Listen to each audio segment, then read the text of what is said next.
Hello दोस्तों, स्वागत आप सभी का मेरे यूट्यूब चैनल द संजय में। दोस्तों यूजीसी नेट जो आने वाला 2023 शायद जून में होगा या फिर थोड़ा आगे जाएगा, अभी तो इसकी संभावना ये हो रही है कि आगे जा सकता है। उसकी सीरीज चल रही है। उसकी सीरीज़ में अब तक मैंने शायद 9 या 10 वीडियो शूट कर दिए, प्लेलिस्ट भी बन चुकी है। आज जो हम बात करेंगे, जो नई सीरीज से बात कर रहे हैं, वो रिसर्च मैथडोलॉजी में ही आगे जो हम बात कर रहे हैं वो बात कर रहे हैं आयोग और समितियाँ यानी कमीशंस की बात करेंगे।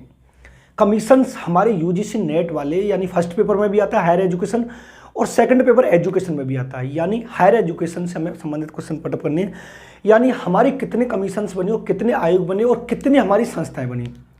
अब इसमें समझने वाली बात यहाँ पर दोस्तों ये होगी कि जो हम ये वाली जो आयोग और समितियाँ इसको 3 वीडियो में खत्म करेंगे। अब मान लीजिए जो हमारे आयोग और जितनी समितियाँ बनी है वो 1835 से लेकर 2020 तक बनी है। यानी मेरे को जो आपको पढ़ाना है वो 1835 से लेकर 2020 तक पढ़ाना है।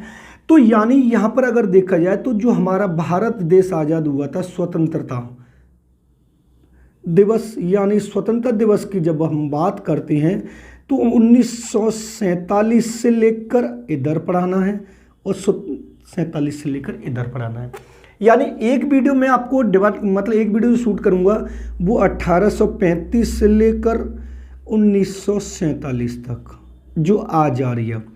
उसके बाद दूसरी जो वीडियो होगी 1948 से लेकर 2020 तक होगी दूसरी वीडियो। और तीसरी वीडियो जो दोस्तों आएगी वो आपकी आएगी संस्थाओं से। किससे आएगी? संस्थाओं से आएगी। संस्थाएं कौन कौन सी होती हैं? जैसे एनसीटीई हुई, एनसीईआरटी हुई, डाइट हुआ, ऑपरेशन ब्लैक बोर्ड हुआ, और बीआरसी हुई, एनपीआरसी हुई, और नेक एनडब्ल्यूएसी नेक हुआ, और यूजीसी हुआ। ये सारी की सारी संस्था हम किस में पढ़ेंगे? इसमें पढ़ेंगे।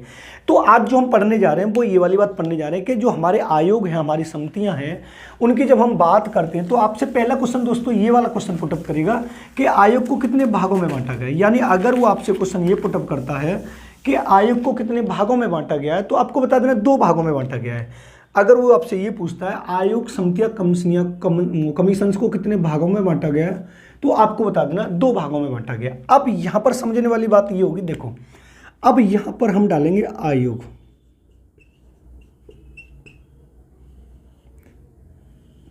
अब आयोग को 2 भागों में कैसे बांटा गया है तो हम यहां पर ध्यान देंगे तो एक होगा स्वतंत्रता से पहले और एक होगा स्वतंत्रता के बाद।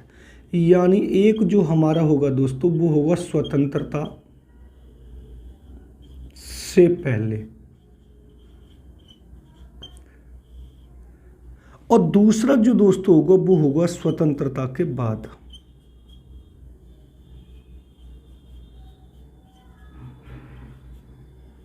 दूसरा कौन सा होगा? स्वतंत्रता के बाद होगा। यानी हमें यहां पर समझने वाली बात दोस्तों ये है कि यानी जो हमारा 1947 में भारत देश आजाद हुआ था, स्वतंत्रता से पहले के हम इधर पढ़ेंगे और स्वतंत्रता के बाद के हम इधर पढ़ेंगे। क्लियर बात है? अगर आपसे ये पूछा जाता है आयोग को कितने भागों में बांटा गया तो आप बता दें 2 भागों में, स्वतंत्रता से पूर्व और स्वतंत्रता के बाद। अब दूसरा क्वेश्चन उसका ये पुटअप होगा कि स्वतंत्रता से पहले जो सबसे पहला आयोग बना था वो कौन सा था तो आपको बता देना मैकाले का विवरण पत्र। मैकाले का विवरण पत्र कब आया था तो आपको बता देना 2 फरवरी 1835 को। क्लियर है? अब इसके जनक आपसे पूछे तो आप बता देना लॉर्ड मैकाले। कौन बताने? Lord Macaulay. अगर वो आपसे ये पूछता है स्वतंत्रता से पहले का जो सबसे पहला आयोग बना था उसका नाम क्या है तो आपको बताना मैकाले का विवरण पत्र कब आया था 2 फरवरी 1835 को। जनक कौन? Lord Macaulay. अगर वो आपसे ये पूछता है कि स्वतंत्रता के बाद का सबसे पहला आयोग कौन सा था तो आपको बता देना विश्वविद्यालय आयोग। विश्वविद्यालय आयोग। इसका दूसरा नाम जो होता है दोस्तों वो होता है राधा कृष्णन आयोग। इसका दूसरा नाम क्या होता है? राधा कृष्णन आयोग, और ये आया था 1948-49 में। क्लियर है? अब वो आपसे इसके जनक की बात पूछेगा तो आपको बता दें डॉक्टर सर्व सर्वपल्ली राधाकृष्णन।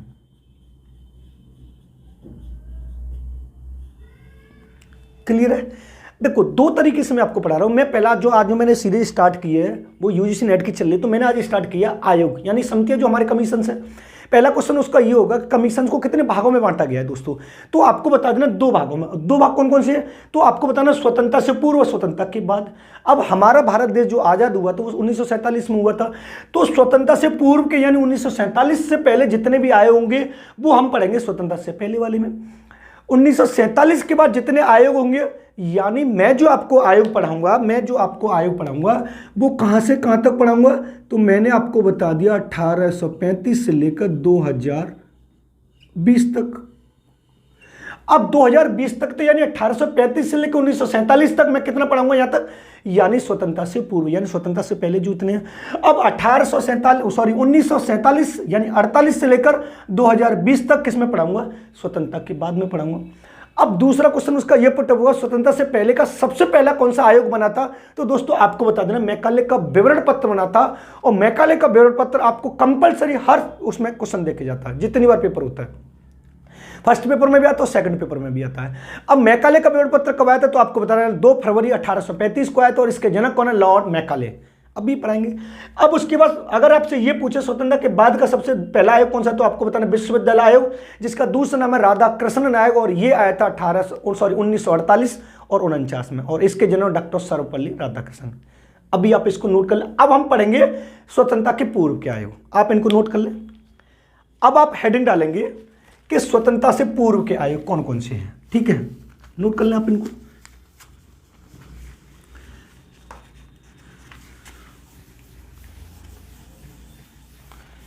अब हम हेडिंग डालेंगे स्वतंत्रता से पूर्व। अब स्वतंत्रता से पूर्व जो हम हेडिंग डाल लें, तो इसको थोड़ा बैकग्राउंड में बंद कर देते हैं जिससे आपको थोड़ा प्रॉब्लम ना हो। अब स्वतंत्रता से पूर्व का सबसे पहला आयोग जो हम पढ़ेंगे, मैकाले का विवरण पत्र पढ़ेंगे। मैकाले का जो विवरण पत्र आया था वो 2 फरवरी 1835 को आया था, और इसके जो जनक थे लॉर्ड मैकाले थे। अब समझने वाली बात यहां पर दोस्तों ये है, देखो, अब मैकाले ने एक परिभाषा दी थी,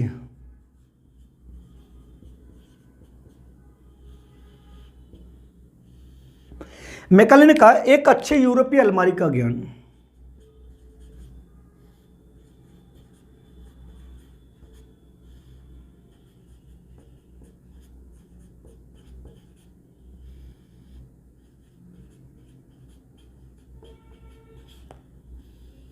एक अच्छे यूरोपीय अलमारी का ज्ञान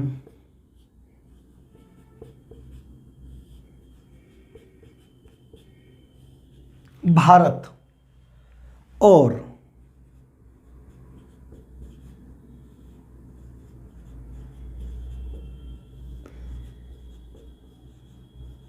अरब साहित्य के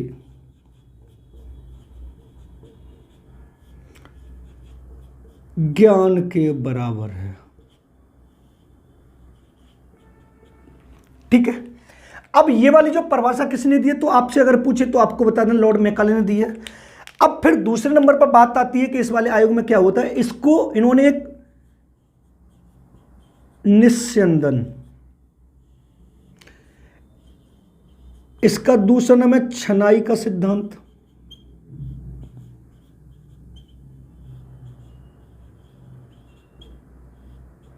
जिसको हम फिल्ट्रेशन थ्योरी बोलते हैं। अब आपसे यह पूछे कि निस्संदन या छनाई के सिद्धांत का अर्थ क्या होता है, अगर आपसे यह पूछे तो आपको बता देना शिक्षा,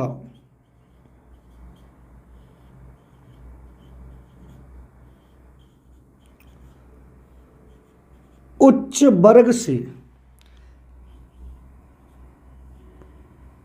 छन छन कर निम्न वर्ग को जाए।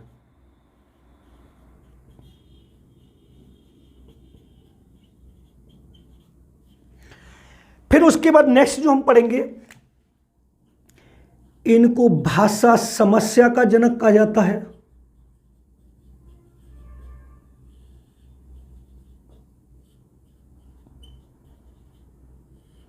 फिर उसके बाद पढ़ेंगे भारतीय शिक्षा का पश्चिमीकरण।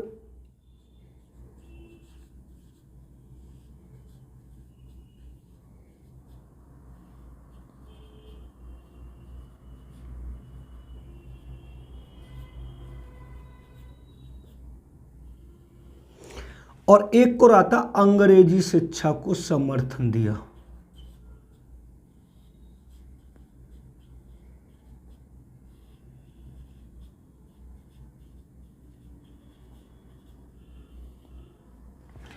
ये इतने सारे काम किसने किए? लॉर्ड मैकाले ने किए। अब समझना यहां पर ये, और लॉर्ड मैकाले आपको कंपलसरी 100% एक क्वेश्चन देके जाएगा, वेरी वेरी इंपोर्टेंट है, ध्यान रखना। लॉर्ड मैकाले अगर आपसे ये पूछे कि लॉर्ड मैकाले आया कब था, तो आपको बता देना 1800 ईस्वी में आया था। लेकिन बात यहां पर ये वाली बात होती है कि जब मैकाले आया और मैकाले ने हमारे भारत देश को देखा, तो इसने बोला कि हमारे यहां पर जो एक अलमारी है ना, उस अलमारी में जितनी भी पुस्तकें रखी, उन पुस्तकों में जितना ज्ञान है, उतना ज्ञान भारत और अरब साहित्य में जितने लोग रहते हैं उनके दिमाग में जो ज्ञान है वो उन ज्ञान के बराबर है। इस वजह से इन्होंने एक बोला था, एक अच्छे यूरोपीय अलमारी का ज्ञान भारत और अरब साहित्य के संपूर्ण ज्ञान के बराबर है। दूसरी बात, अब इन्होंने निस्संदन छनाई का सिद्धांत दिया था, निस्पंदन बोल सकता है, या फिर इसका दूसरा नाम वो ये भी बोल सकता है, निश्छंचन का सिद्धांत। अगर आपसे यह भी पूछे कि छंचन का सिद्धांत कौन सा होता है, तब भी आपको निस्पंदन छनाई का सिद्धांत बोल, जिसको हम फिल्ट्रेशन थ्योरी बोलते हैं। अब इसका शाब्दिक अर्थ पूछे तो इन्होंने बताया था, शिक्षा उच्च वर्ग से निम्न वर्ग की ओर छंचन कर जाए। अब इसका रीजन सुनो, जब 1800 ईस्वी में मैकाले आया था, तो उससे पहले ईस्ट इंडिया कंपनी हमारे भारत देश में जम चुकी थी 1600 ईस्वी में। अब ईस्ट इंडिया कंपनी जमने के बाद, ईस्ट इंडिया कंपनी हमारी अंग्रेजों की थी, अब उसमें जो कार्य कर रहे थे वो भारत के लोग थे, लेकिन भारत के लोगों को तो अंग्रेजी आती नहीं थी। जब मैकाले आया था तो मैकाले से ये वाली बात बोली गई थी कि आपको हम 1 लाख रुपए देंगे। कितने लाख रुपए देंगे? 1 लाख रुपए देंगे, और पर ईयर देंगे, यानी 1 साल के लिए 1 लाख रुपए देंगे, और उन 1 लाख में आपको इस भारतीय लोगों को अंग्रेजी सिखानी है। 1 लाख रुपए 1 साल के लिए मिलेंगे, और इन 1 लाख रुपए में आपको भारतीय लोगों को अंग्रेजी सिखा के जो ईस्ट इंडिया कंपनी है उसमें आपको इनको इतना कार्यरत करवाना जिससे वो अंग्रेजी सीख सकें। मैकाले ने देखा भारत देश की इतनी बड़ी जनसंख्या, ये 1 लाख रुपए 1 साल की चले, ये तो 1 साल 1 महीने में नहीं चलेंगे। तो फिर उनके दिमाग में आया कि क्यों न मैं प्रत्येक व्यक्ति को शिक्षा न देकर उच्च वर्ग के लोग जो शिक्षा, जैसे क्लर्क हुआ, कैशियर हुआ, सचिव हुआ, मैनेजर हुआ, ब्रांच मैनेजर हुआ, जो सुपरवाइजर हुआ, इन लोगों को शिक्षा दूं। तो फिर उन्होंने इसको ध्यान में रखते हुए एक थ्योरी लेके आए थे, जिसको उन्होंने बोला था निस्संदन छनाई का सिद्धांत, फिल्ट्रेशन थ्योरी, जिसका शाब्दिक अर्थ उन्होंने बताया कि शिक्षा उच्च वर्ग के लोगों को दी जाएगी, और जिनके अंडर जो व्यक्ति रहेगा उनको स्वतः शिक्षा तुरंत मिल जाएगी। तो इस वजह से उन्होंने शिक्षा उच्च वर्ग से निम्न वर्ग को दी और फिल्ट्रेशन थ्योरी दी। भाषा समस्या का जनक, और दूसरी बात यहां पर ये तीनों के तीनों पॉइंट एक दूसरे से कोरिलेट करते हैं। भाषा समस्या का जनक, भारतीय शिक्षा का पश्चिमीकरण, और अंग्रेजी शिक्षा को समर्थन। आज जो भारत देश में जो अंग्रेजी विकल्प के रूप में नौकरी कंपलसरी है, इसका मेन कारण भी दोस्तों मैकाले है। मैकाले ने क्या किया था कि अंग्रेजी शिक्षा को हिंदी की जगह लाके रख दिया। भारतीय शिक्षा का पश्चिमी मतलब विदेशी, पश्चिमी मीन्स क्या होता है? विदेशी। और विदेशी कौन सी भाषा थी? अंग्रेजी थी।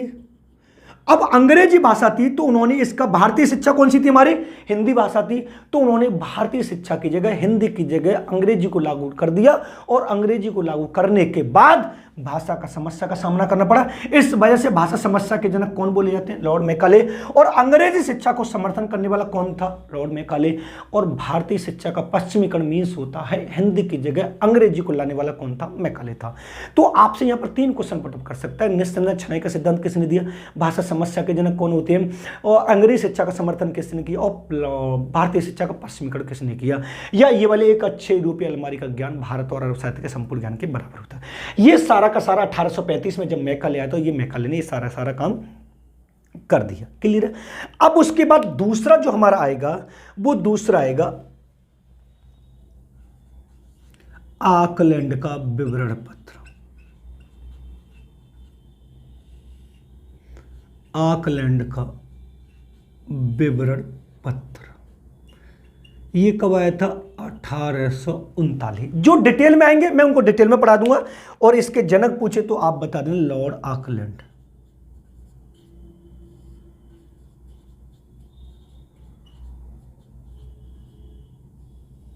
कौन है? Lord Auckland.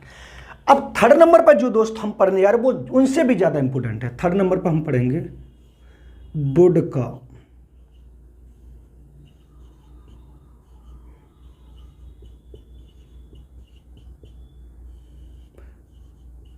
घोषणा पत्र आया कब था? 1854 में। देखो अब आपसे ये भी पूछेगा इसके जनक कौन है, तो आपको इसके जनक बता देना है चार्ल्स वुड।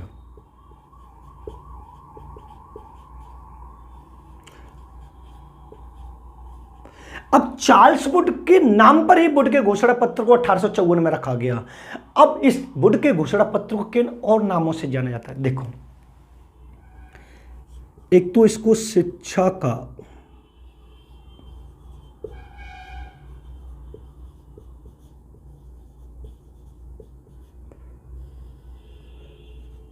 महाधिकार पत्र बोलते हैं, दूसरा शिक्षा का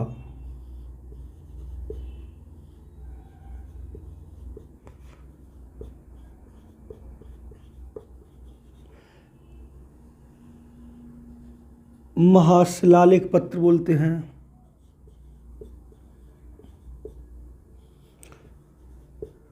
शिक्षा का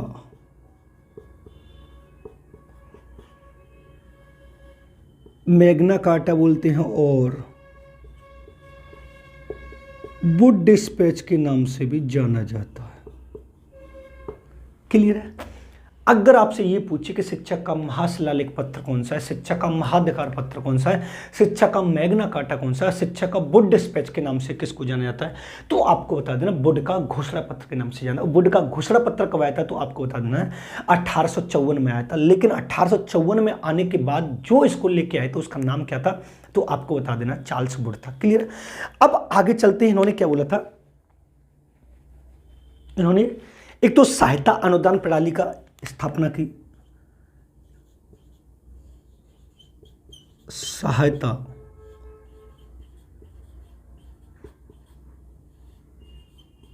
अनुदान प्रणाली की स्थापना। एक पूछा था, एक इन्होंने दिया था क्रमबद्ध विद्यालय की स्थापना।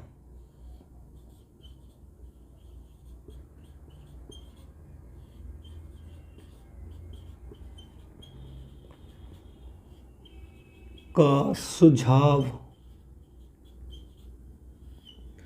और एक और आता वर्तमान परीक्षा पद्धति का सुझाव।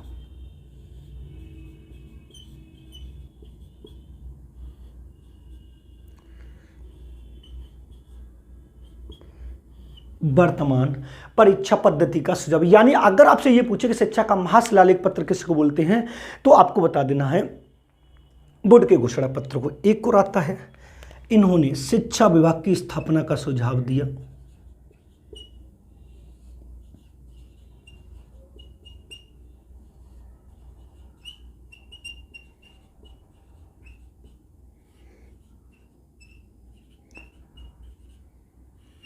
ये सारे के सारे जो काम किए हैं ये किसने किए? ये वुड के घोषणा पत्र ने किए। देखो समझना, आया कब है? 1854। यहाँ पर आपको दो चीज याद रखनी दोस्त, और ये दो चीज में से एक इन्होंने जो कार्य किया है वो बड़ा महान कार्य किया है।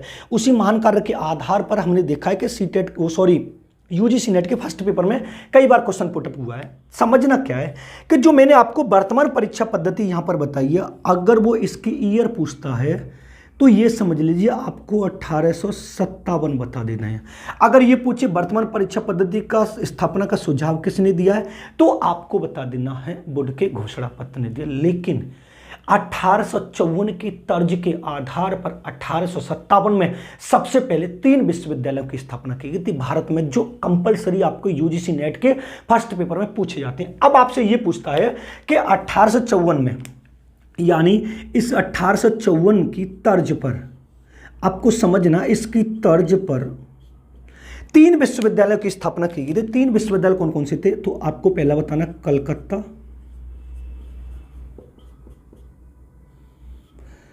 दूसरा बंबई, और तीसरा मद्रास।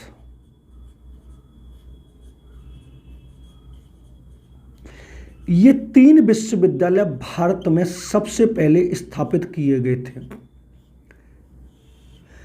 अब इन 3 विश्वविद्यालयों का अगर ये पूछे कौन सी सन में स्थापित किए गए, तो दोस्तों आपको बताना 1857 ईस्वी में।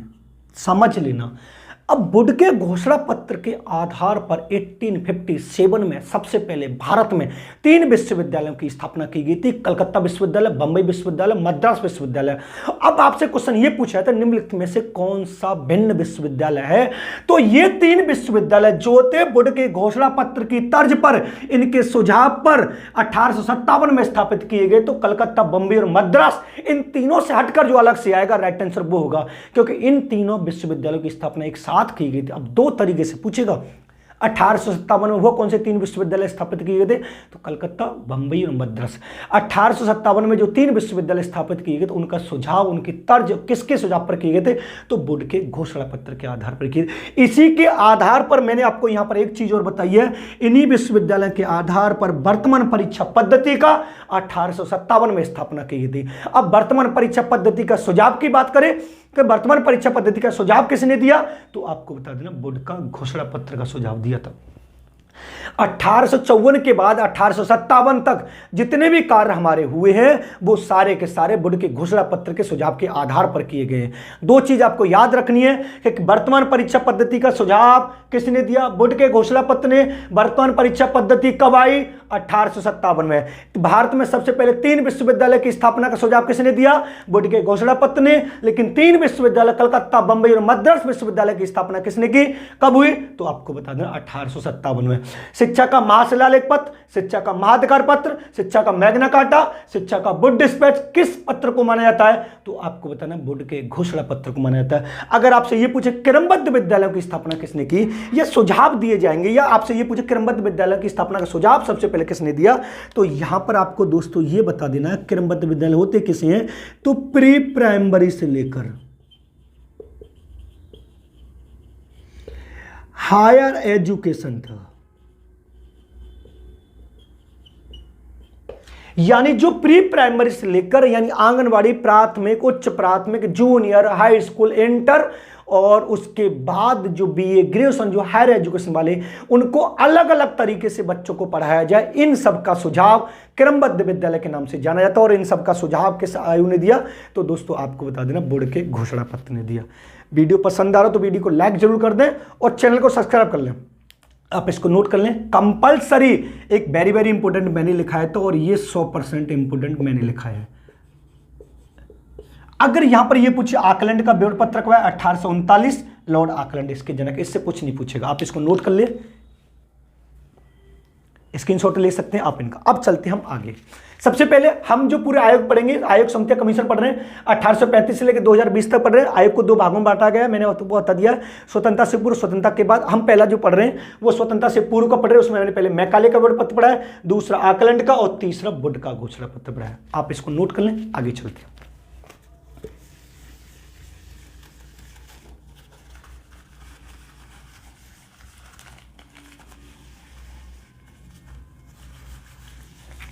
मैकाले और वुड वाले को तो आप याद ही करके रखें तो बेटर रहेगा, क्योंकि मैकाले और वुड वाला आपको कंपलसरी क्वेश्चन देके जाएगा यूजीसी नेट के फर्स्ट पेपर और सेकंड पेपर में।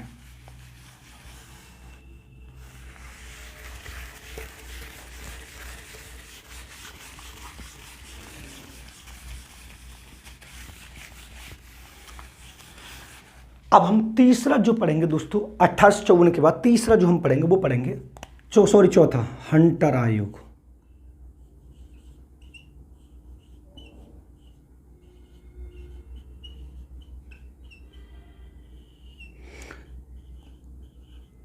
अठारह सौ 82 में आया था। इसके जनक पूछे तो आपको बता देना सर विलियम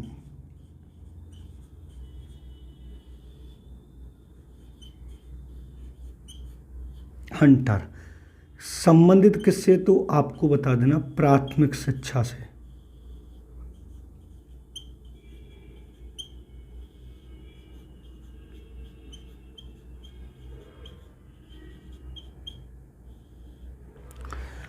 उसके बाद हम 5वें नंबर पर पढ़ेंगे दोस्तों, तो पढ़ेंगे शिमला शिक्षा सम्मेलन।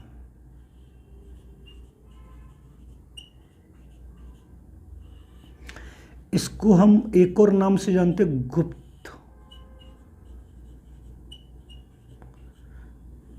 सम्मेलन के नाम से जानते हैं। अगर इसकी ईयर पूछी, ये कब आया था? 1901 में।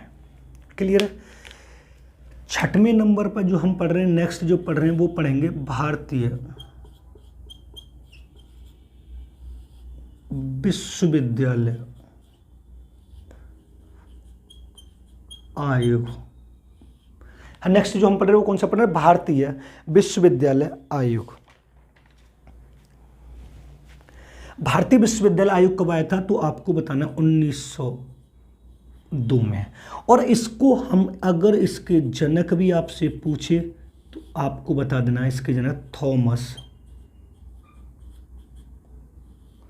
रेले हैं। इसके जनक पूछे तो कौन है? थॉमस रेले। इसको हम रेले आयोग भी बोलते हैं। क्या बोल सकते हैं हम? रेले आयोग। और आपसे ये पूछे कि रेले आयोग कब आया था तो आपको बता देना 1902 में आया था। उसके बाद 7वें नंबर पर हम पढ़ेंगे भारतीय विश्वविद्यालय अधिनियम।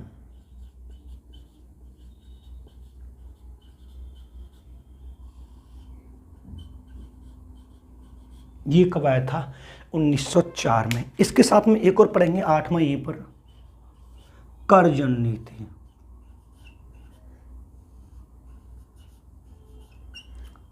कर्जन नीति की बात करें तो ये कब आया था? 1905 में। और जनक कौन है तो आपको बता देना है लॉर्ड कर्जन। जनक कौन है इसके? Lord Curzon. दिखाई दे रहा है? हाँ दिखाई दे रहा है। देखो 3 हमने पहले पढ़ लिए। हम चौथे की बात करें, हंटर आयोग आया कब था? 1882 में। जनक कौन है? Sir William Hunter. और हंटर आयोग को लाने का मेन रीजन ये था दोस्तों कि प्राथमिक शिक्षा पे जो भी कमियां हो रही है उनके बारे में थोड़ा वो अपना सुझाव दें। लेकिन आपको एक बात और समझ लेनी है। देखो मैं आपको पहले बता दे रहा हूँ, जब हम स्वतंत्रता से पूर्व के आयोग पढ़ेंगे ना तो जितने भी कार्यभार होंगे यहाँ पर स्वतंत्रता के पूर्व के जितने भी आयोग देंगे तो वो सिर्फ सुझाव देंगे आपको। लेकिन जैसे ही हम स्वतंत्रता के बाद जाएंगे फिर हमारा लागू करना स्टार्ट हो जाएगा। जैसे मैंने अभी आपको बताया ना, सहायता अनुदान प्रणाली, क्रमबद्ध विद्यालय और शिक्षा विभाग की स्थापना, ये सारे के सारे ना ये अभी सुझाव दे रहे हैं, क्योंकि हमारा देश अभी आज़ाद नहीं हुआ तो लागू कहाँ से कर दे? अंग्रेजों की गिरफ्त में। तो अगर आपसे ये पूछा सुझावों की बात करें तो स्वतंत्रता के पूर्व का जो भी आयोग आया होगा वो सुझाव देना है, और स्वतंत्रता के बाद जो आयोग आएंगे वो लागू करते जाएंगे। फिर कोई भी कुछ भी काम बताएगा तो उसको लागू कर देंगे झट से, फिर सुझाव नहीं देंगे। लेकिन सुझाव वाली बात करेंगे तो हम कहां पे करेंगे? स्वतंत्रता से पूर्व की। हंटर आयोग कब आया? 1882 में। जनक कौन है? Sir William Hunter. लेकिन उन्होंने अपने जो विचार प्रकट किए थे, जो सुझाव दिए थे, किस पर दिए थे तो आपको बता दें प्राथमिक शिक्षा पे। फिर उसके बाद शिमला शिक्षा सम्मेलन बना था 1901 में, जो गुप्त सम्मेलन था। यानी वो ये देख रहे थे कि 1901 से पहले जो जो आयोग बन चुके हैं 1835, 1854, 1882 वाला और 1839 वाला, कि जो जो इन्होंने अपने विचार दिए क्या वास्तव में वो सही है। गुप्त रूप से एक शिमला में एक मीटिंग हुई थी। उसके बाद भारतीय विश्वविद्यालय आयोग बना था 1902 में, जिसके जनक रेले महोदय या थॉमस रेले थे। तो आपसे वो ये भी पूछ सकता है कि थॉमस रेले या रेले महोदय कब आए थे या रेले आयोग कब आया था, तो आपको बता दें 1902 में। भारतीय विश्वविद्यालय अधिनियम कब आया? 1904 में।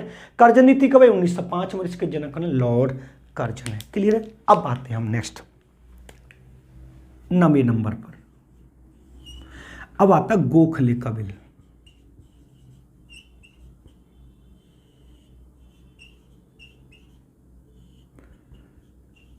आया कब है? 1911 में। कब आया है? 1911 में। अब आपसे ये पूछेगा इसके जनक कौन है, तो आपको इसके जो जनक बताने दोस्त, गोपाल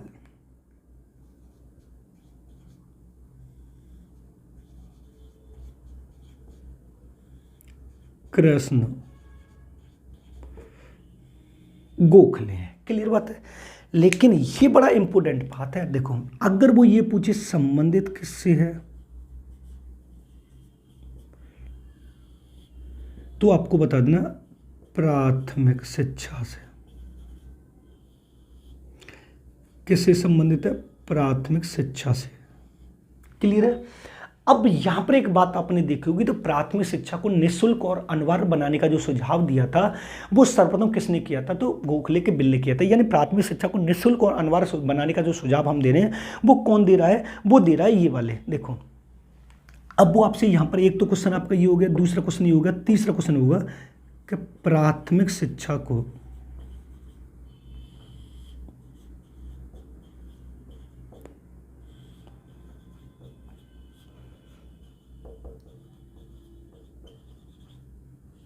निःशुल्क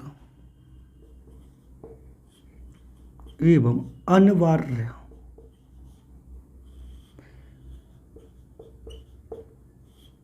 बनाने का सर्वप्रथम प्रयास किया।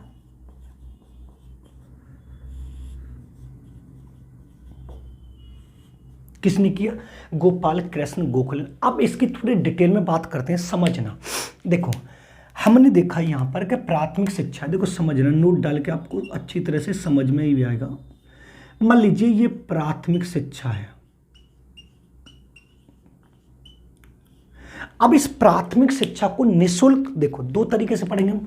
अब इस प्राथमिक शिक्षा को निःशुल्क की बात करें और अनिवार्य बनाने की बात करता है। अगर आपसे ये पूछे सर्वप्रथम प्राथमिक शिक्षा को निःशुल्क और अनिवार्य बनाने का प्रयास किसने किया, तो यहां पर आपको बात करेंगे हम 1911 में। किसने बोला था? गोपाल कृष्ण गोखले ने बोला था। या तो आयोग पूछ लेगा, सन पूछेगा, या फिर नाम पूछेगा। लेकिन अगर दूसरे नंबर पर वो बात करता है कि यहां पर अगर वो ये वाला पॉइंटर बढ़ा देता है कि 6 से 14 वर्ष तक के बच्चों के लिए निःशुल्क और अनिवार्य शिक्षा, इसका सुझाव किसने दिया? तो अभी हम आगे पढ़ेंगे। वर्धा योजना गांधी जी ने दिया था। लेकिन अब आपसे तीसरा पॉइंट वो ये से पूछ ले कि 6 से 14 वर्ष तक के लिए निःशुल्क एवं अनिवार्य शिक्षा को लागू किसने कर दिया? तो आपको बता देना 2009 में जो राइट टू एजुकेशन आया था उसने लागू किया था। अब तीनों सेंटेंस अलग है मेरे दोस्त, तीनों के तीनों को अलग तरीके से पढ़ना। देखो अगर वो ये पूछे सबसे पहले प्राथमिक शिक्षा को निःशुल्क और अनिवार्य बनाने का जो प्रयास किया था वो किसने किया था, तो गोपाल कृष्ण गोखले का जो बिल आया था 1911 में उन्होंने किया था। क्लियर है? और मैं आपको पहले ही बता चुका हूं कि जो कुछ भी काम होगा, सुझाव और प्रयास किए जाएंगे वो स्वतंत्रता से पूर्व होंगे, लेकिन इनको लागू कब किया जाएगा? वो हमारा स्वतंत्रता के बाद लागू किया जाएगा। अगर आपसे ये पूछे प्राथमिक शिक्षा को निःशुल्क और अनिवार्य बनाने का सर्वप्रथम सुझाव या प्रयास किसने किया, तो गोखले का बिल 1911 में आता। लेकिन इस प्राथमिक शिक्षा में 6 से 14 वर्ष जो जोड़ दे, 6 से 14 वर्ष तक के लिए प्राथमिक शिक्षा को निःशुल्क और अनिवार्य बनाने का सुझाव या प्रयास किसने किया, तो आपको महात्मा गांधी जी, यानी वर्धा योजना जो 1937 में आई थी वो आई थी। यानी गोखले के बिल ने 6 से 14 वर्ष नहीं जोड़ा है, लेकिन गांधी जी ने 6 से 14 वर्ष जोड़ दिया कि फ्री कंपलसरी एजुकेशन कितने वर्ष तक दें भाई हम, तो उन्होंने क्लास 1 to लेकर 8 तक बोल दिया। लेकिन एनईपी 2020 जो आई है उन्होंने 1 to 12 कर दिया, तो अभी उसको भी पढ़ेंगे। तो आपको दो तरीके समझने हैं। अगर प्राथमिक शिक्षा को निःशुल्क और अनिवार्य बनाने का सर्वप्रथम प्रयास की बात करें तो आपको बता देना गोखले का बिल, लेकिन उसी में दोस्त अगर यह जोड़ देता है कि 6 से 14 वर्ष तक के बालकों के लिए प्राथमिक शिक्षा को निःशुल्क और अनिवार्य बनाने का सर्वप्रथम प्रयास किसने किया, तो 1937 में वर्धा योजना ने बोला था। लेकिन जब हम स्वतंत्रता के बाद 6 से 14 वर्ष तक के लिए प्राथमिक शिक्षा को निःशुल्क और लागू कर दिया है, तो राइट टू एजुकेशन 2009 ने किया था, जो 1 अप्रैल 2010 में हुआ था। तीनों सेंटेंस क्लियर है ना? अब हम चलते हैं आगे 10 वाले पे। गलत मत कर देना। वीडियो पसंद आ रही तो चैनल को सब्सक्राइब कर लीजिए। अब 10 वाले पे चलते हैं। अब 1911 पे हम पहुंच गए। अब उसके बाद आते हैं सैडलर आयोग। सैडलर आयोग ये कब आया था? ये आया था 1917 से 1919 में। ठीक है। अब इसके जनक कौन है, तो आपको इसके जनक बता देने हैं। डॉक्टर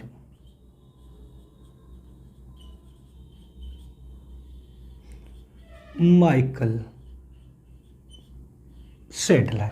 लेकिन यहां पर दोस्तों एक बात और समझने वाली बात है, इसका अन्य नाम क्या होता, यानी इसका अगर अन्य नाम या किस और नाम से जाना जाता है तो आपको बता देना कलकत्ता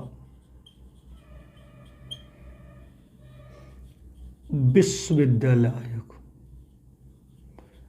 किस और नाम से जाना जाता है?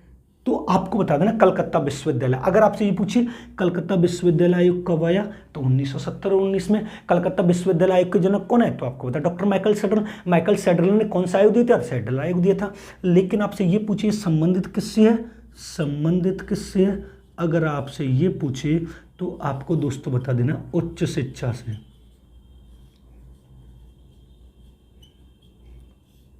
किससे संबंधित है, तो आपको उच्च शिक्षा से। और उच्च शिक्षा तो आपको वैसे भी समझ में आ रहा हो ना, कलकत्ता विश्वविद्यालय हायर एजुकेशन है, यूनिवर्सिटी की बात हो रही है। और यूनिवर्सिटी में आपको कौन सी शिक्षा दी जाती है, तो आपको पहले ही पता उच्च शिक्षा दी जाती है। क्लियर बात है। अब हम चलते हैं 11वें नंबर पर। कौन से पे चलते हैं, 11वें नंबर पर। और यहां पर जो आती है वो आती है द्वैध शासन समिति, द्वैध शासन समिति। अब द्वैध शासन समिति की आपको ईयर पूछेगा तो 1921 बता देनी है, 1921 बता देनी है। अब देखो मैंने आपको पूरा हंटर आयोग बता दिया। हंटर आयोग कब आया, 1882 में आया है। उसके बाद मैंने आपको बताया शिमला शिक्षा सम्मेलन कब आया, 1901 में आया। भारतीय विश्वविद्यालय आयोग कब आया, आपको मैंने बताया 1902 में। इसका दूसरा नाम रेले आयोग बोलता है, इसके जनक थॉमस रेले हैं। भारतीय विश्वविद्यालय अधिनियम कब आया, 1904 में। कर्जन नीति कब आई है, 1905 में। 1904 और 5 भी बोल सकता है कर्जन नीति, ऐसा कुछ नहीं है। लेकिन जो इंपोर्टेंट है वो आपको गोखले का बिल है, जो आपसे यहाँ से क्वेश्चन पुटअप करने के चांस बनाता पूरा। आया कब है, 1911 में। गोपाल कृष्ण गोखले संबंधित किससे, वो क्वेश्चन ये भी पुटअप कर सकता है, गोखले के बिल में छात्रों को किस प्रकार की शिक्षा दी जाती है। तो दोस्त मैंने आपको पहले बता दिया प्राथमिक शिक्षा से संबंधित है।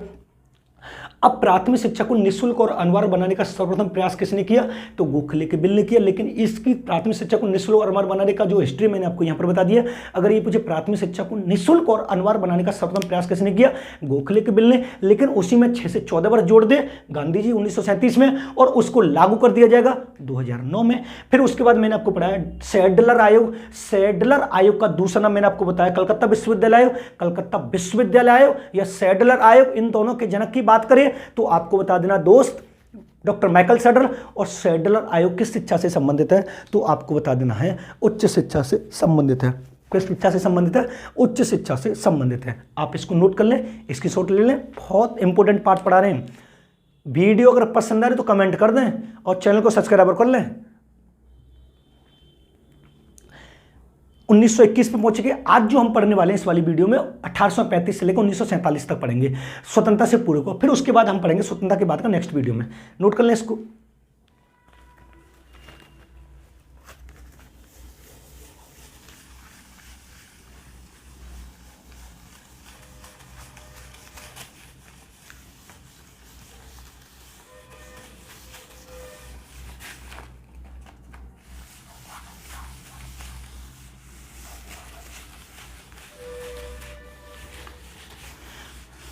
कहाँ तक पहुँच गए हम, 1921 तक पहुँच गए। अब 11वें नंबर तक पहुँच गए थे।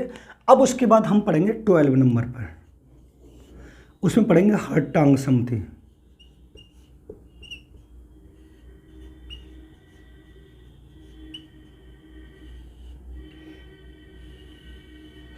कब आई है, 1927 से लेकर 1929 तक। अगर वो आपसे ये पूछे इसके जनक कौन है, तो आपको बता देना दोस्त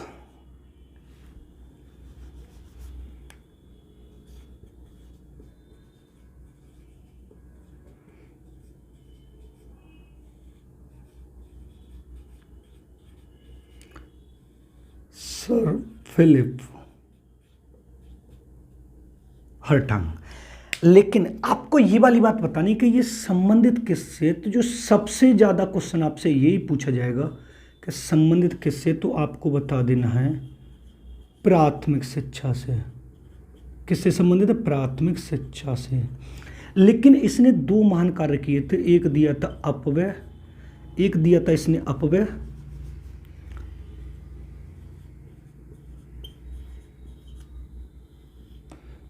और दूसरा दिया था अवरोधन। अब यहां पर समझने वाली बात ये होगी, अपव्यय का अर्थ होता फिजूल खर्ची,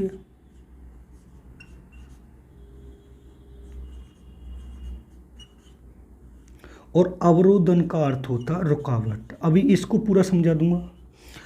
अब अगर आपसे वो ये पूछता है अपव्यय और अवरोधन किससे संबंधित हैं, तो आपको बता देना है प्राथमिक अगर वो आपसे पूछता है कि अपव्यय और अवरोधन किससे संबंधित है, तो आपको बता देना प्राथमिक शिक्षा से संबंधित है। किससे संबंधित है? अब बात यहाँ पर ये आपके दिमाग में ये वाला फॉल्ट आ रहा होगा, सर अपव्यय किसे कहते हैं और अवरोधन किसे कहते हैं। तो देखो आपको यहाँ पर ये बात समझनी हो कि ये अपव्यय और अवरोधन जो होते हैं ये प्राथमिक शिक्षा से संबंधित होते हैं। अब प्राथमिक शिक्षा से संबंधित जो होते हैं, तो मान लीजिए हमने क्या सोचा था, प्राथमिक शिक्षा को निःशुल्क और अनिवार्य बना रहे हैं, तो बच्चों के लिए हम क्या क्या देंगे, तो बच्चों के लिए बुक्स भी देंगे, यूनिफॉर्म भी देंगे, जूते भी देंगे, सॉक्स भी देंगे, यानी पूरी शिक्षण सामग्री, शिक्षण मटेरियल देंगे और पूरे यूनिफॉर्म देंगे। अब बात यहाँ पर ये होगी कि जब हम अपव्यय की बात करेंगे कि जब एक बालक प्राथमिक शिक्षा में प्रवेश लेने के बाद उस पूरी शिक्षण सामग्री को लेकर वो घर पर बैठ जाता है और अपनी शिक्षण प्रक्रिया को पूरी नहीं करता है, तो उसे क्या बोला गया, अपव्यय बोला गया। अब बात यहां पर होती है फिजूल खर्ची होगी। अगर जो लड़का या जो गर्ल्स या जो बॉयज या जो स्टूडेंट है, जिस उद्देश्य से हमने उसको शिक्षण सामग्री दी थी, उस उद्देश्य को पूरे किए बिना उस पूरी बुक्स को लेकर, पूरी यूनिफॉर्म को लेकर, पूरे जूते और उन सब को लेकर घर पर बैठ गया, तो इसका मतलब वो तो फालतू का खर्चा हुआ था, उसका कोई मतलब ही नहीं था। भाई हमने इस वजह से उसको दी थी कि वो पढ़ने आएगा तो उसकी पढ़ाई हो जाएगी, लेकिन वो पूरे के पूरे शिक्षण मटेरियल को ले गया और घर पर बैठ गया, तो वो फालतू का खर्चा हुआ।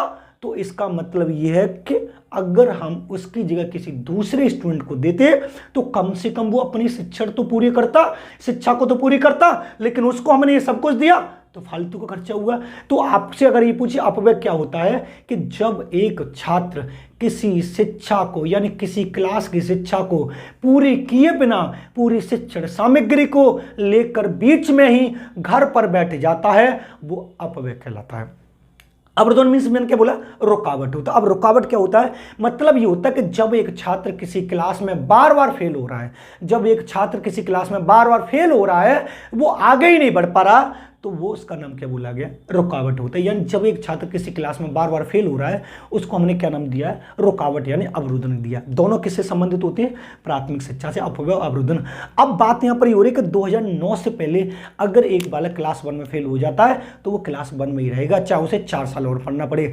लेकिन जब से राइट टू एजुकेशन 2009 लागू हुआ था 1 अप्रैल 2010 को, तो उन्होंने ये बात बोल दी थी कि 6 से 14 वर्ष तक का कोई भी बालक यानी क्लास 1 से लेकर क्लास 8 तक हम किसी बालक को फेल नहीं कर सकते हैं, चाहे वो एक दिन कॉलेज आए चाहे ना आए, उसका क्लास वो ट्रांसफर होती रहेगी।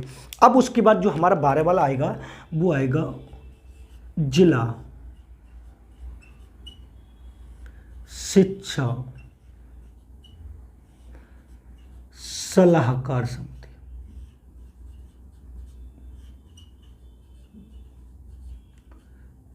तो आपको बता देना 1935, 27 से 35 पा गया। अब आगे हम नेक्स्ट 13 नंबर,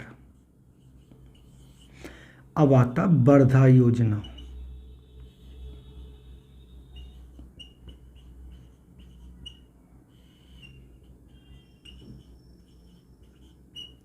(1937) वो आपसे इसके जनक की बात करेगा कि इसके जनक कौन है वर्धा योजना के, तो आपको तो पहले ही पता, महात्मा गांधी।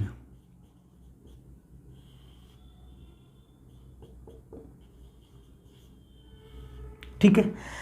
अब आपसे यहां पर यह भी पूछेगा कि ये संबंधित किससे, तो आपको बता देना प्राथमिक शिक्षा से संबंधित है।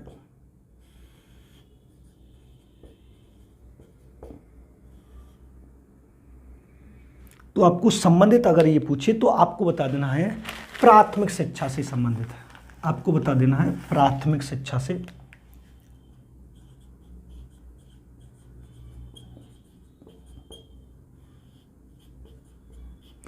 लेकिन यहां पर समझने वाली बात ये होती है, देखो समझना, एक होती है तालीम शिक्षा,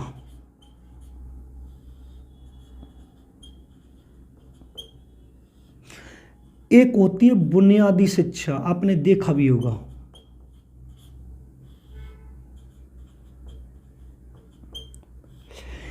एक होती है हस्तशिल्प शिक्षा,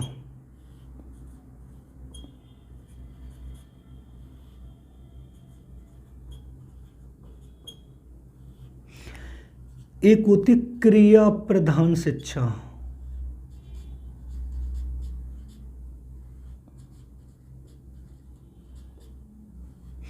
और एक होती है व्यावसायिक शिक्षा।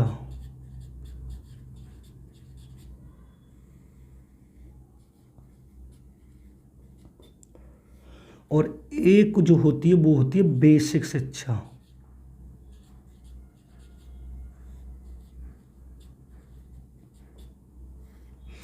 यानी इस वर्धा योजना को इन इतने नामों से जाना जाता। अगर आपसे पूछे वर्धा योजना के अन्य नाम कौन से हैं,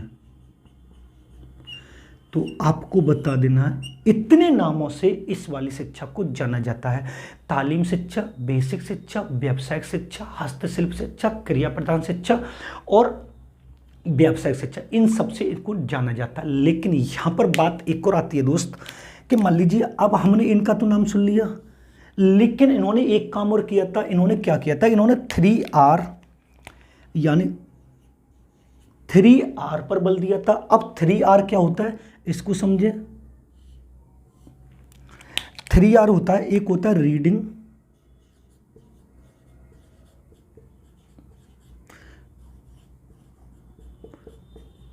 दूसरा होता है राइटिंग,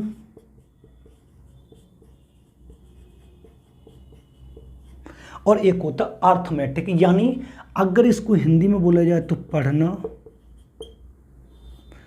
इसको बोला जाएगा लिखना, और ये बोला जाएगा गणितीय संक्रिया। क्लियर बात है। अब इन्होंने एक और चीज पे बल दिया था, वो था 4H। 4H क्या था, देखो एक था हार्ट, एक था हेल्थ, एक था हेड और एक था हैंड। अब बात यहां पर ये था, समझने वाली बात ये थी, हार्ट मीन्स क्या होता है दिल, आपको वैसे ही पता है। हेल्थ मीन्स क्या होता है स्वास्थ्य, अभी पूरा बता दूंगा आपको, परेशान मत होइए। एक होता है सिर यानी दिमाग जो होता हमारा, और एक होता हाथ। अब बात यहां पर ये हो रही है कि 3R और 4H को लाने का मतलब क्या था इनका, गांधी जी का। तो उन्होंने ये बात बोली थी कि जब भी हम प्राथमिक शिक्षा की व्यवस्था करेंगे तो छात्रों के प्राथमिक शिक्षा में हम छात्रों को पढ़ना भी सिखाएंगे, लिखना भी सिखाएंगे और गणितीय संक्रिया भी सिखाएंगे। तो 3R को उन्होंने इस वजह से दिया।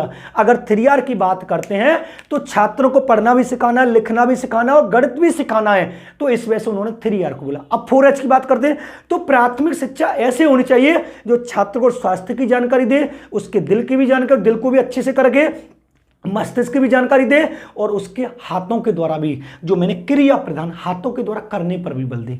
क्लियर है। अब बात यहां पर आती है, देखो अब मैं आपको यहां पर एक चीज ये वाली बात बता दे रहा हूं जो आपको समझ में आने की। देखो इन्होंने क्या बोला, 6 से 14 वर्ष तक बच्चों के लिए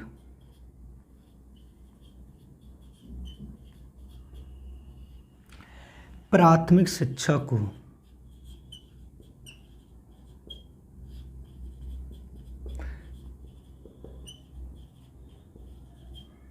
निःशुल्क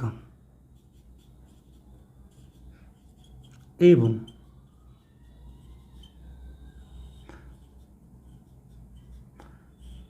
अनिवार्य बनाने का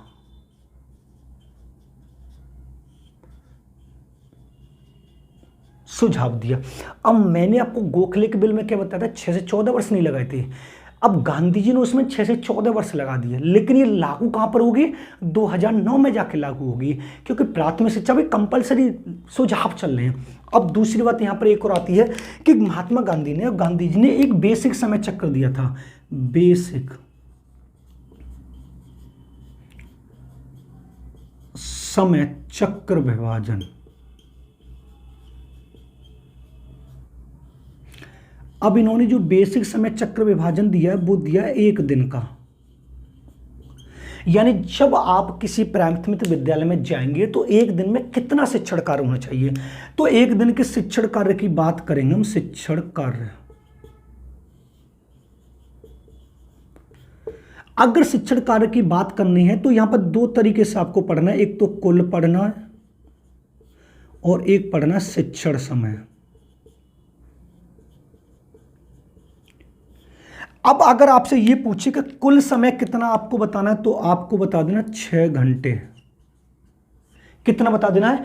6 घंटे बता देना। लेकिन अगर ये पूछे पढ़ाई कितने घंटे होगी, तो आपको बता देना 5 घंटा 30 मिनट। यानी अगर आप किसी स्कूल में स्कूल की ओपनिंग करते हो और एक दिन में बच्चों को कितने घंटे स्कूल में रुकेंगे, तो अगर कुल समय की बात करें तो आपको बता देना 6 घंटे। 6 घंटा बच्चा आएगा और 6 घंटे बच्चे रुकने के बाद तब जाएगा।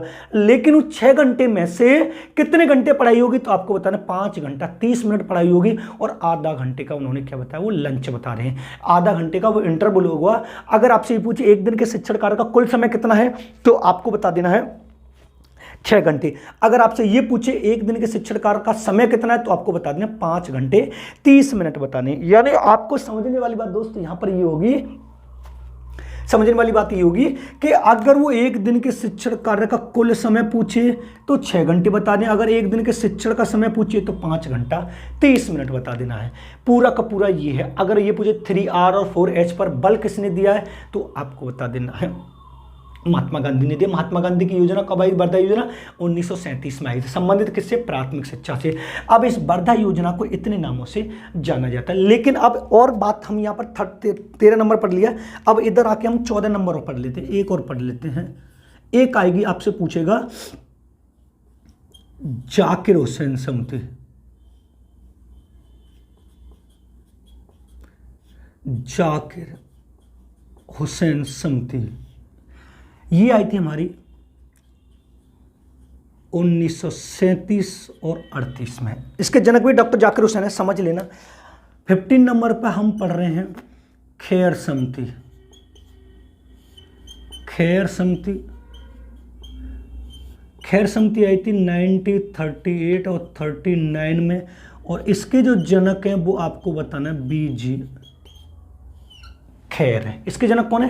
बीजी खैर है। लेकिन आपसे यहां से क्वेश्चन ये दोनों तरीके से पूछेगा कि ये जो दोनों समिति हैं ये संबंधित किससे हैं, तो आपको बता देना है प्राथमिक शिक्षा से संबंधित हैं। किससे संबंधित है? प्राथमिक शिक्षा से संबंधित है। आपको अगर ये पूछे कि जाकिर हुसैन समिति कब आई, तो आपको बताना 1937-38 में। जनक कौन है? जाकिर हुसैन है। और किस शिक्षा से संबंधित है? प्राथमिक शिक्षा से संबंधित है। यानी आपको इतना ध्यान में रखना है, वर्धा योजना कब आई है? 1937। जाकिर हुसैन समिति कब आई है? 1938। और खैर समिति कब आई है? 1939। ये तीनों के तीनों किससे संबंधित है, तो आपको बता देना प्राथमिक शिक्षा से संबंधित है। किससे संबंधित है? प्राथमिक शिक्षा से संबंधित है। लेकिन यहां पर एक बात और थोड़ा डिटेल में अगर हम पढ़ना चाहें, अगर वो आपसे ये वाली बात बोलता है कि प्राथमिक शिक्षा की रूपरेखा तैयार किसने की, अगर आपसे ये पूछे कि रूपरेखा तैयार किसने की, तो आपको बता देना है जाकिर हुसैन समिति। प्राथमिक शिक्षा की रूपरेखा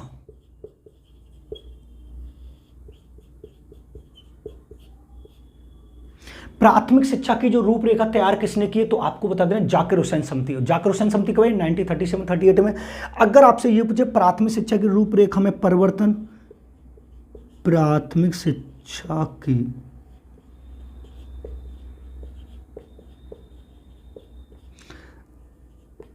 रूपरेखा में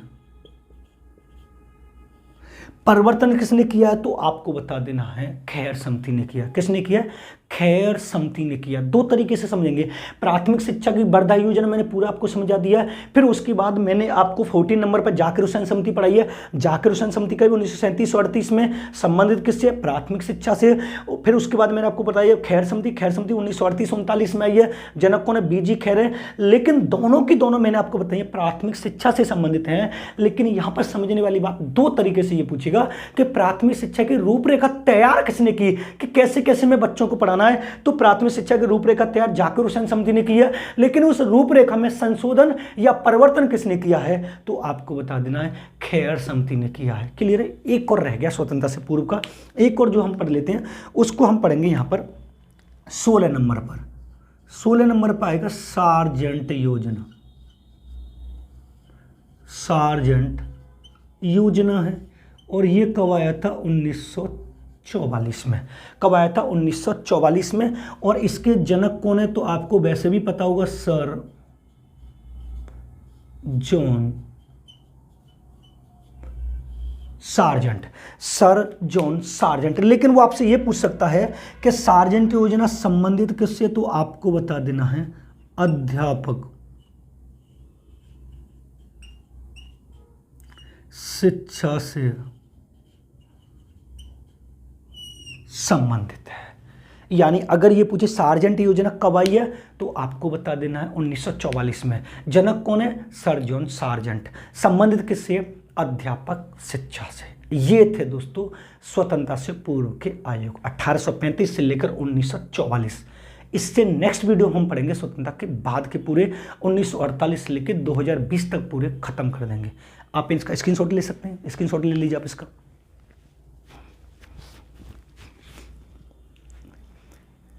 वीडियो पसंद आया हो तो वीडियो को लाइक करें और शेयर करें और कमेंट करें। चैनल पर नए हो तो चैनल को सब्सक्राइब कर लें, बेल आइकन ऑल को प्रेस कर लें, जिससे आने वाले वीडियो का नोटिफिकेशन आपको मिलता रहे।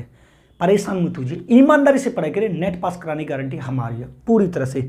हम पूरी कोशिश करेंगे पेपर पूरा का पूरा स्टैंड करो। बस थोड़ा आप अपने घर पर ईमानदारी से पढ़ते रहे। चैनल को सब्सक्राइब जरूर करिएगा, बेल आइकन ऑल को प्रेस करिएगा, जिससे आने वाले वीडियो का नोटिफिकेशन सबसे पहले आपके मोबाइल की स्क्रीन पर आ चुके और आप उसको देख सकें। मिलते हैं नेक्स्ट वीडियो में। धन्यवाद।